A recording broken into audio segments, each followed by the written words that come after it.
Are you awake? I thought I heard you get up. Yeah, I'm awake. Sorry, I just can't sleep. Are you thinking about him? Yeah, a bit. You should get back to sleep, my love. I'm fine. No, it's okay. What else is on your mind? I don't know, it seems weird, but I had one of the most vivid dreams of my life. I saw a fox on a snowy mountain, just looking confused and worried. Those eyes, I can't get those eyes out of my head. She was running in the windy snow, looking for something. Do you think it has to do with you and what's been going on? I don't know. It was just a dream, Rachel. They're not meant to make sense. A lot's happened the past couple days, that's all. Well, if you're not going to sleep anyway, you should tell me. I want to hear. All right.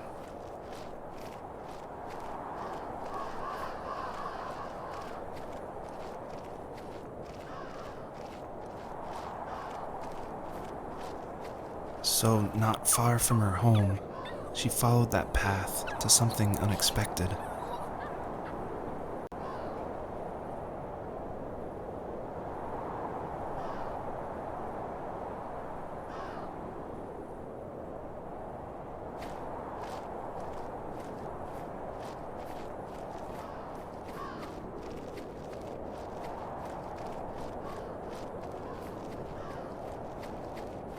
She couldn't stay, though. She had to find her other 2 children. So she took that path. She followed it towards something ancient. Something with answers.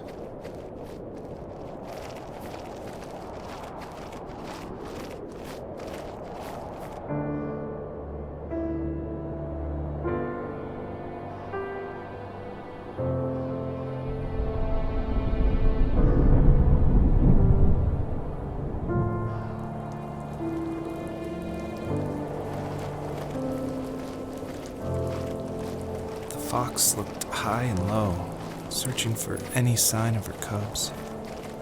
Points of light showed the way to this ancient tree. It was as if each one had a story to tell, all their own. The land was trying to tell my story, too. I felt like I was right behind her the whole time.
Wasn't he like a lumberjack?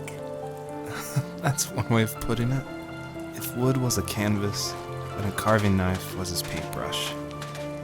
Even after working a 50-hour week, even after his hands were more splinters than skin, he would bring home the nicest piece of Alaskan weeping cedar and make me toys. That wooden train was the first toy I can remember, and I loved it.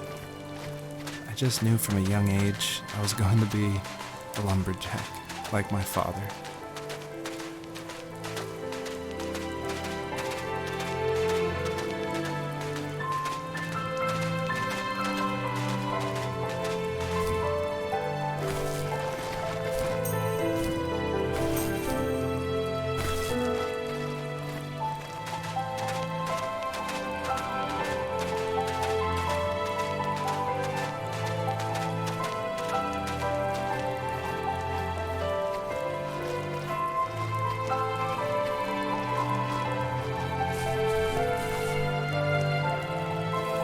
As a kid, did you ever do show and tell in your class? Yeah, I think I only did it once, when I was in the 4th grade. You know how my life was around then. I wanted to show my class what helped pass the time and distracted me, so I brought a dozen paper cranes I had made. I think I told everyone how badly I wanted to be a bird and fly, embarrassingly enough. Don't be embarrassed. Every kid wants to fly. For me, it was another toy from my dad, a wooden boat. I remember guarding it so carefully in my hands as I walked into class. When I sat down, a group of boys immediately made fun of it.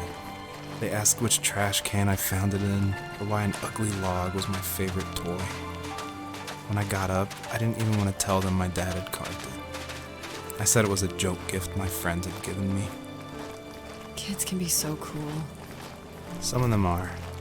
I shouldn't have let them get to me, but it did. It's amazing we bounced back at all.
Usually those kids would leave me alone, but somehow they could tell I was different.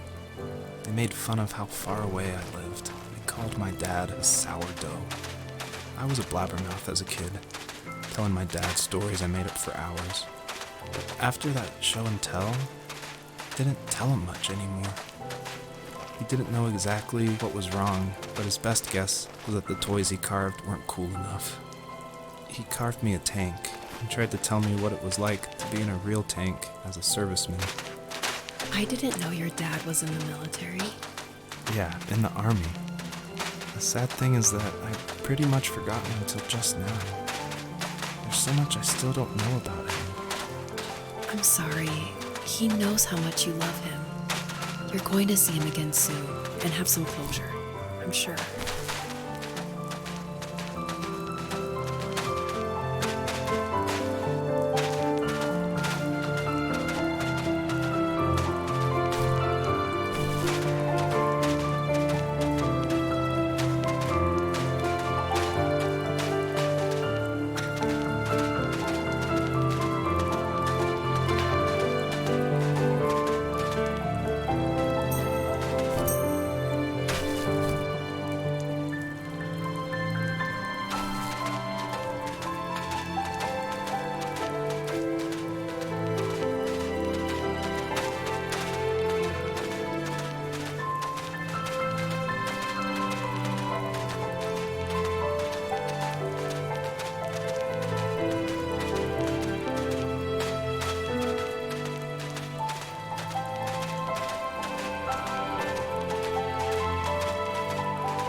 older I got, the more I withdrew.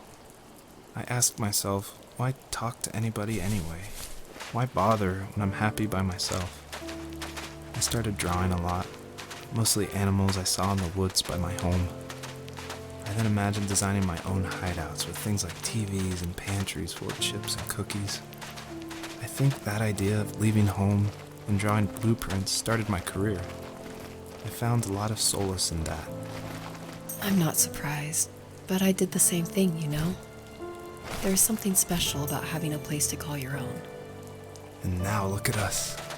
Well, if you count renting in an overpriced city. It's as close as we can get for now.